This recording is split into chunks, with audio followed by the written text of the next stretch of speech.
La victoire sur le fil de Lula da Silva aux élections présidentielles du Brésil pourrait avoir un large impact sur les relations entre les pays d'Amérique latine et l'Union européenne.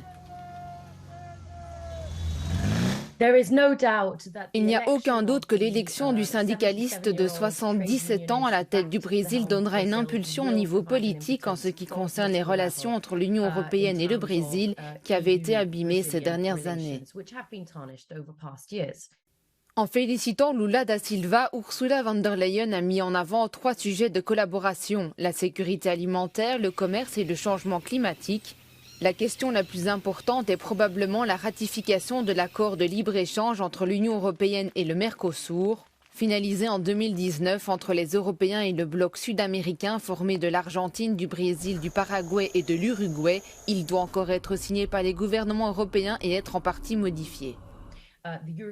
La Commission européenne a négocié un instrument parallèle sur l'environnement et le climat. Cela devrait être, je dirais, un élément plus facile dans les négociations à partir de maintenant.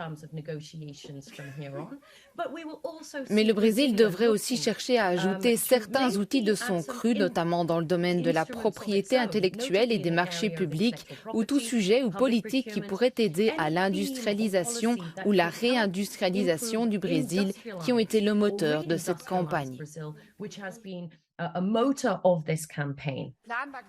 Une partie du Parlement européen est aussi préoccupée, surtout sur les questions environnementales.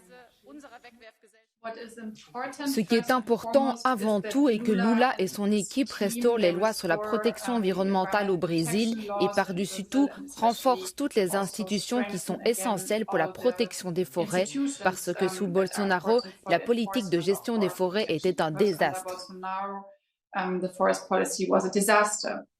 C'est la condition préalable à toute discussion sur le libre-échange. Ensuite, il est important de renégocier l'accord, au moins en partie.